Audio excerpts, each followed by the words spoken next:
Order! Order! You are an incorrigible delinquent at times. Behave yourself, man!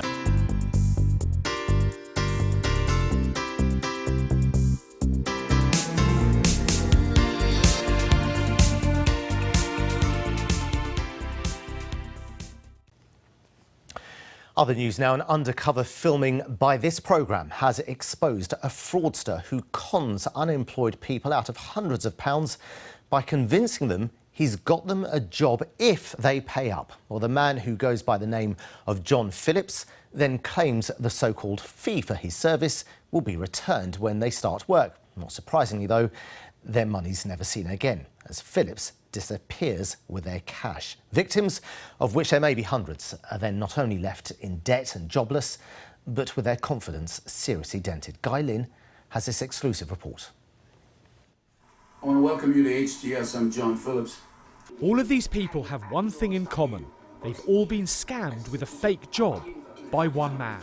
I got scammed really, really badly, where I lost £480. I never got my money back, and even though he promised over the phone that he'll return at some point, never heard anything off him. You're very well aware of what your employment life will be.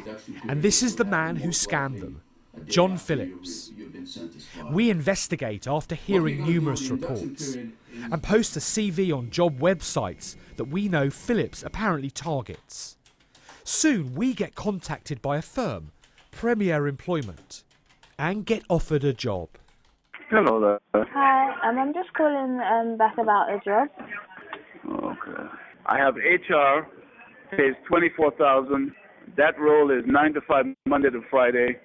But before we start, he says we need to come to a city office for a final interview.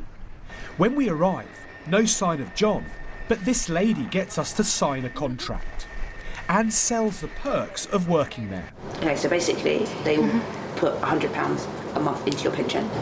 You should be able to join the private healthcare plan. And then, like all these people, we're asked for a fee to work at the company. 20, 40, 60. When we come out the interview, we spot John Phillips in a nearby cafe.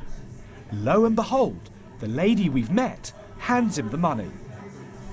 Later we discover she was being conned with a fake job and is a victim like everyone else.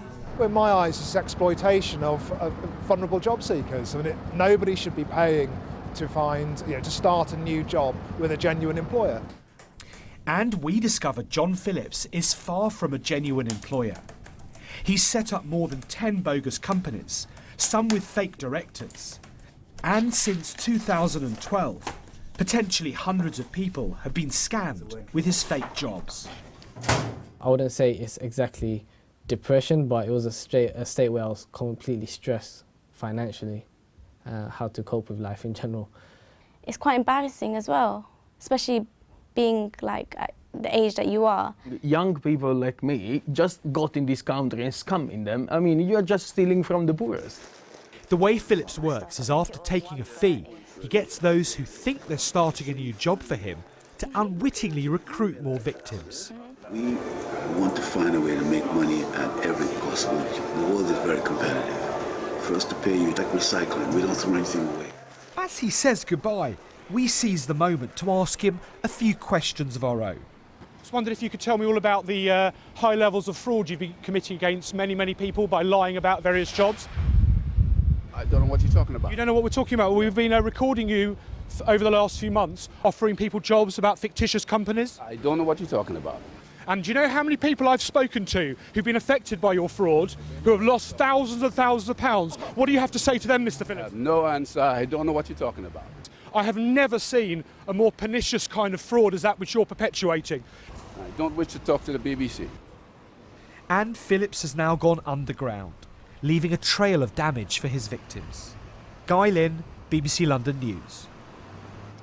And if you've been affected by this or a similar scam, do get in touch by email. The address on your screen now is bbclondon@bbc.co.uk. That's bbclondon@bbc.co.uk.